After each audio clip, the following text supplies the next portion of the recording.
fans? It's your main man, Made Man, back at it again, and y'all know how I get down over here. We talking boxing. Now, before we get into the issue of the day, ladies and gentlemen, let me just put out a quick disclaimer and just let everyone know every Sunday will be the day that I will be uploading new material pertaining to the world of boxing. Whatever the latest and greatest issue during that week, or whatever is going on, will be the thing that I will be discussing every Sunday when I upload a new video, ladies and gentlemen. Now, if something does come out throughout the week that is very, very special or very, very important, of course I will upload a video throughout the week to talk about whatever issue that may be. But every Sunday will be the day I upload brand new videos or brand new material on the latest and greatest in boxing. So here on YouTube, and don't forget to subscribe, ladies and gentlemen. Now, moving right along, I am very excited to talk about this issue, ladies and gentlemen. The announcement of the big fight, Manny Pacquiao versus Chris Algieri, taking place in Macau, China, November 22nd, ladies and gentlemen. How do we feel about this fight? All right. Now, I understand that the fanfare over this fight has not been the greatest. It's not, a lot of fans have not accepted this fight very well. A lot of disappointment going around about this fight. I am not one of those fans, ladies and gentlemen. I actually think this is a semi-credible fight, and I will give my reasons for such. I hope you agree with me. Now, first and foremost, you know, I think fans are having a bit of a feeling of, you know, in the wake of the announcement of Danny Garcia versus Rod Salka, in the wake of the announcement of Lamont Peterson, IBF champion, versus Edgar Santana, in the wake of honestly the Floyd Mayweather and Marcos Maidana 2 rematch. You know, those are all fights that honestly fans are just not 100% on board with, ladies and gentlemen. So after all of those fights have been announced, now we get the Chris Algieri versus Manny Pacquiao fight, and fans are accepting this the same way as they accepted those previous fights, ladies and gentlemen. Not very well. Now, you know, there's a lot of difference, though, in this fight that I think between those last fights. You take the Danny Garcia-Rod Salka fight.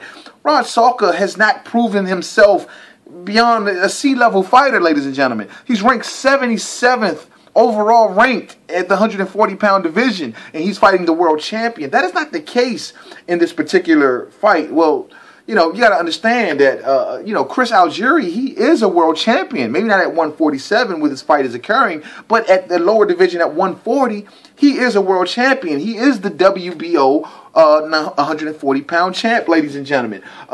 He has beaten credible fighters. He has beaten a fighter above a C-level fighter. He has beat a human-destroying machine in Ruslan Provetnikov, who is definitely a B-level fighter at best, ladies and gentlemen. But, however, he beat Ruslan Provetnikov. He showed great heart, great skill, great determination in that fight, ladies and gentlemen. And he beat it to upset the champion, ladies and gentlemen. Bob Arum did call it. But, you know, that's some of the differences of that fight. I mean, this is a decent fight, ladies and gentlemen. Now, I'm going to go into some of the areas of contention with this fight. Some I agree with, some I do not agree with. And I will kind of take them point by point here. First point, a lot of people feel is that there is better competition at the 147-pound division that Manny Pacquiao should be fighting. Semi-agree with that. This is the point I guess I agree with a lot of fans with. There is better competition at the 147-pound division. Granted, given that Chris Algieri is coming up from 140 to fight at 147. This is his first fight at 147 pounds, ladies and gentlemen. He goes straight into a title fight. Nothing new for Chris Algieri, ladies and gentlemen. Take in mind, Chris Algieri only has 20 professional fights, ladies and gentlemen, in which he's world champion. That is honestly not very common in today's world of boxing, ladies and gentlemen. He has 20 pro fights, 0 amateur fights, ladies and gentlemen, and he's a world champion. But this is nothing new for Chris Algieri. If anyone knows anything about Chris Algieri, he's a former kickboxer. At roughly his 5th fight as a professional kickboxer, he was a world champion, ladies and gentlemen. So him being world champions early in his career is nothing new for Chris Algieri. He's used to things of this nature. But, you know, a lot of people feel, like I said, at the 147-pound division that there is better competition that we would prefer to see Manny Pacquiao fight. And if you go to some of the top fighters at the 147-pound division, of course, we know we have the Floyd Mayweather. That fight is light years away from being completed at this time, if ever will happen. We had Amir Khan. I thought that would have been a very credible fight. Keith Thurman. Now, Keith Thurman is waiting for, allegedly, for the winner of the Sean Porter and Kell Brook fight. So, But however, he's still sitting on the sidelines and he's doing nothing. And you know, but that if he was to fight the winner of that fight, it would honestly occur around the Manny Pacquiao time of fight. If maybe not a little after that. You know, this fight is occurring in November. And from what I'm hearing, the Kell Brook and Sean Porter fight is scheduled for August. So, you know, if Thurman is waiting on the winner of that, it will occur around the same time as the Pacquiao-Algieri fight. But, you know, I don't know. But you got Marcos Maidana. Marcos Maidana is fighting Floyd Mayweather, already scheduled for September, ladies and gentlemen.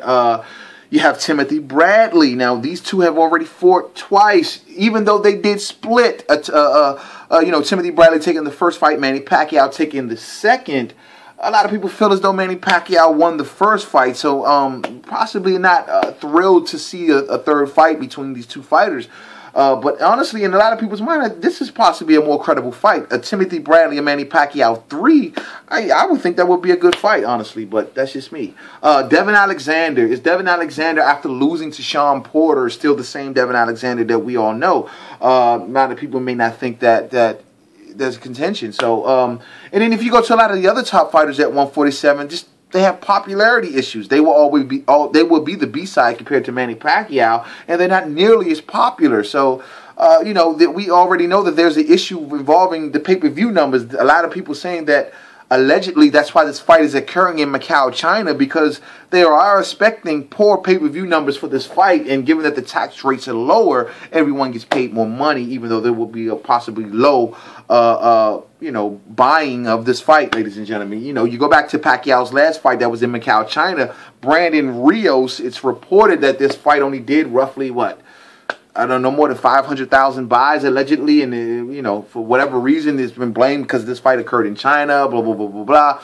But anyway, you know, those other fighters, though, at 147, like, you take fighters like Frankie Gavin, or you take, like, Dan Ion, or maybe even a guy like Leonard Bundy, you know what I mean? Those are top-rated fighters at the 147-pound division, but no one knows who the fuck they are. So getting a fight of this magnitude with Manny Pacquiao possibly wouldn't work for Bob Arum. Now, maybe even more people know who Chris Algieri is before they know who these guys are. So, you know, and then you got to also think about a lot of those fighters, with the exception of maybe Timothy Bradley and Juan Manuel Marquez, who's also a top fighter at 147. But exception of Timothy Bradley and Juan Manuel Marquez, a lot of these fighters operate still with Golden Boy and Al Heyman, ladies and gentlemen. Now, we do know that the progress is being made to bring Golden Boy and Top Rank together to make fights together once again.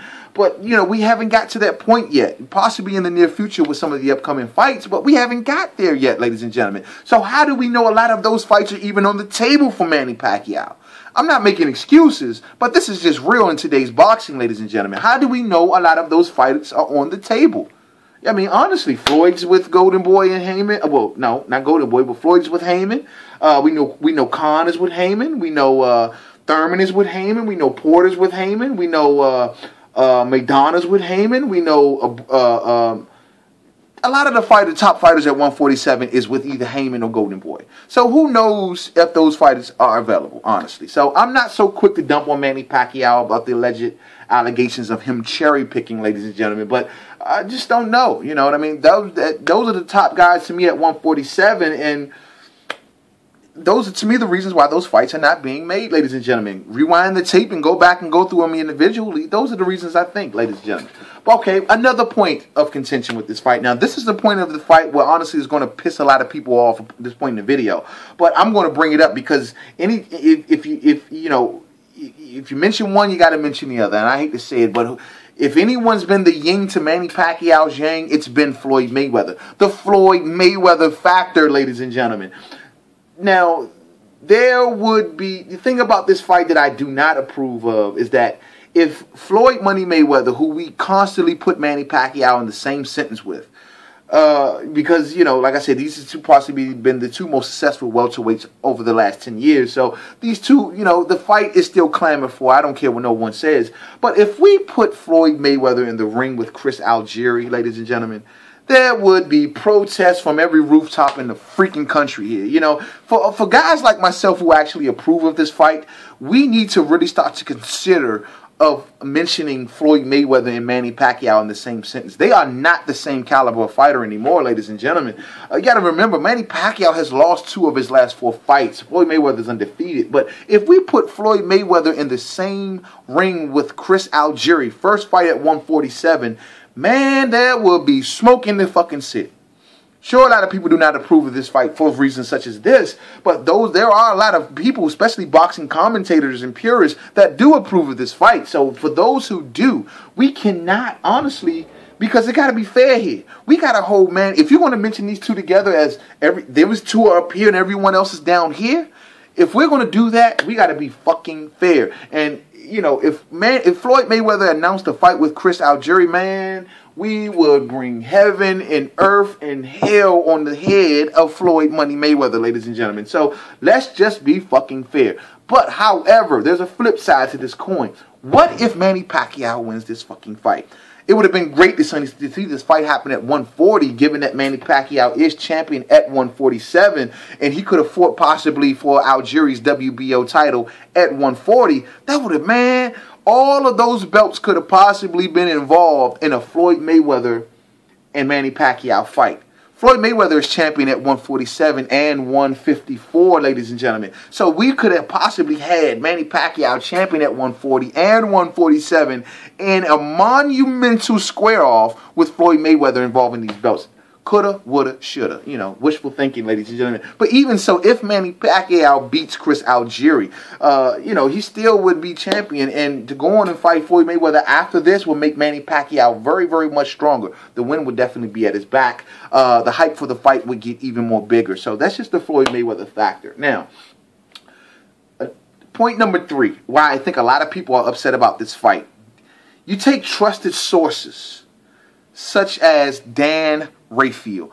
You want to call it Raphael, Dan Rafael, whatever. Just don't fuck up the man's name too much. But the fact is, Dan Rafael, very, very trusted source. Front man for boxing over at ESPN, ladies and gentlemen.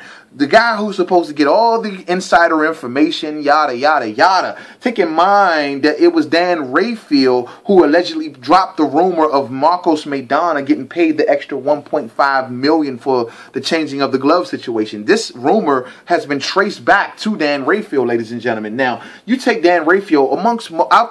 recently have been searching about the top pound-for-pound fighters, you know, just to see what the list is looking like. I try to do it at least every few days to see if anything changed. But the fact is, Dan Rafael, every other major organization list looked pretty much the same, with the top 3 guys being Floyd Mayweather at 1, Andre Ward at 2, Vladimir Klitschko at 3. However, when you get to the expert, Mr. Dan Rafael's top pound-for-pound list, his goes Floyd Money Mayweather, Manny Pacquiao at number 2. Then we go to Andre Ward, number 3, and Vladimir Klitschko at number 4. What the fuck is that about, ladies and gentlemen? Manny Pacquiao ranked 2nd pound for pound? Bullshit, ladies and gentlemen. If you want to give him number 2 at 147, that's a different conversation, or any other weight division. But pound for pound, you give the man who lost 2 of his last 4 fights number 2, pound for pound, Dan Rafael? What the fuck is that about? And you are the most trusted source in boxing? Fuck you, man. I'm sorry. I mean, call it whatever you is. I am not buying that shit. But when we exalt Manny Pacquiao to levels of saying he's the number 2 pound-for-pound fighter with the top or most trusted boxing sources, ladies and gentlemen, this gives the impression that Manny Pacquiao is actually greater, better, or at a higher level than what he really is. So when we see him stepping in the ring with guys like Chris Algieri, of course there's going to be fucking problems and people protesting this fight, ladies and gentlemen. I mean, honestly, you have Dan Rafael putting Manny Pacquiao at number 2 pound for pound. Manny Pacquiao does not rule the 147 division, ladies and gentlemen. Manny Pacquiao does not rule the 140 division, ladies and gentlemen, nor 154 division. He's been champion in those divisions at one point in time or another, but he does not rule those divisions as of today. Sure, Manny Pacquiao is an 8-division world champion, ladies and gentlemen, but that was in the past. That was prior to losing to Marcos Maidana, to Juan Manuel Marquez and to Timothy Bradley, ladies and gentlemen. That was prior to those losses, ladies and gentlemen. I mean, we cannot, you know, when we have guys like Dan Rafael, trusted source, giving Manny Pacquiao that much power and that much of eliteness. At this point in Manny Pacquiao, instead of being honest with the fans and stating that Manny Pacquiao is 35 years old, approaching 36 in December, ladies and gentlemen, he does not pack the same power, punching power that he used to have. He is 5 years removed from a knockout, which was against Miguel Cotto back in 2009, ladies and gentlemen. So, you know, these are the facts of Manny Pacquiao. Still a great fighter, Hall of Fame fighter, no doubt about it, ladies and gentlemen. But as of today, number 2 pound-for-pound fighter, I think not Dan Rafael. So go back and you guys can Google it. This is a recent list. This is as recent as July 4th, ladies and gentlemen. Today's July 20th. So I don't know what the fuck is that about. All right, next point of contention, stylistically. Now, keep in mind, let me just put a disclaimer. If the video cuts off, I will put up a part 2 because last time I did a rehearsal of this, I ran over my time. So just be advised, if it does cut off, look for part 2, ladies and gentlemen. But stylistically, ladies and gentlemen, Chris Algieri, height advantage. He stands at 5'10" with a 72-inch reach, ladies and gentlemen. That can be devastating. This is the reason why this fight, to me, is semi-credible, mainly because of the stylistic portion of the fight, ladies and gentlemen. But however, Chris Algieri standing very tall, very strong, very agile, and then, you know, boxer. Now, we have seen Manny Pacquiao in the ring with taller fighters before, a la Antonio Margarito, who's actually was taller and longer than Chris Algieri. 5'11", he had a 73-inch reach, ladies and gentlemen. But the main difference was Chris Algieri is a boxer, pure boxer, ladies and gentlemen, where he used a boxing skill set. He uses the jab constantly. He moves constantly, ladies and gentlemen. He is agile. You know what I mean? He uses his strong legs. He's a former kickboxer, ladies and gentlemen. So you know he's exercised his legs tremendously. He has strong legs to constantly keep moving. He is not going to stand in front of Manny Pacquiao, ladies and gentlemen. That is the main difference between him and Antonio Margarito, who was looking to exchange with Manny Pacquiao, who was looking to stand in front of Manny Pacquiao, not circle him, not move around the ring, not have Manny Pacquiao follow him into certain traps. No, but that is what Chris Algieri is going to do, ladies and gentlemen. Will that prove detrimental to Manny Pacquiao, ladies and gentlemen? Now, also, Manny Pacquiao, to his credit, throws punches in bunches, ladies and gentlemen, as we seen against Timothy Bradley, as we seen against Brandon Rios, as we seen against Juan Manuel Marquez. Manny Pacquiao constantly throws punches in bunches, and if you go back to the Emmanuel Taylor and Chris Algieri fights, you see that Chris Algieri point of exposure to me in that fight is whenever Taylor would throw punches in bunches, Algieri's defense is not solid enough to stop every single punch, or every other punch for that matter. And some of Pacquiao's punches would definitely land on Chris Algieri, especially if he gets caught up against those ropes, ladies and gentlemen. So that can prove to be the point of towards Manny Pacquiao that can, you know, in favor of him. He throws punches in bunches. Will Chris Algieri know how to react to Manny Pacquiao throwing punches in bunches, ladies and gentlemen? And you know, so how would that... Now, take in mind, Manny Pacquiao is 5'6", with only a 67-inch reach, ladies and gentlemen. So he would have to get to the inside of Chris Algieri, a man who constantly moves, ladies and gentlemen. So stylistically, this is going to be interesting. I don't care what anyone says. Last time we saw Manny in the ring with an actual boxer was Timothy Bradley, the first Timothy Bradley, not T1000 Timothy Bradley in the second fight who was going for the knockout, but the boxer Timothy Bradley. And Pacquiao lost.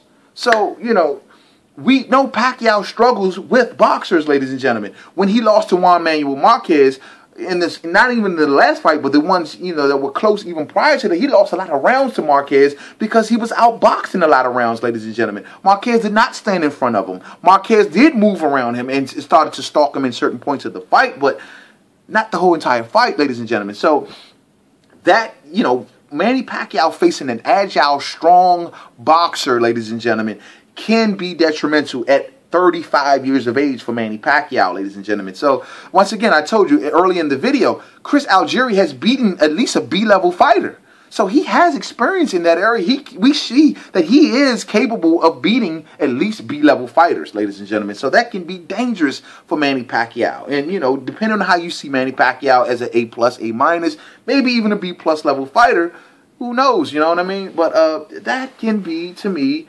detrimental to him. Also, the problem with Chris Algieri that he lacks power. The thing is that Chris Algieri, out of his 20 professional fights, 8 knockouts, which is not the worst knockout ratio, but it's not the greatest. And he has not packed a bunch of power. He landed over 250 punches on Ruslan Provetnikov, ladies and gentlemen, and the man looked like he just came off vacation. So, and we seen with Ruslan the damage he did to Chris Algieri. But however, Chris Algieri possesses heart, the determination, the will to want to win, as we seen in the Ruslan fight as well. So, but however, Algieri's power can be iffy. Like I said before, Manny hasn't had an official knockout in over 5 years, but he still packs enough of a punch to respect him. You still have to respect his punching power, ladies and gentlemen. So that can be a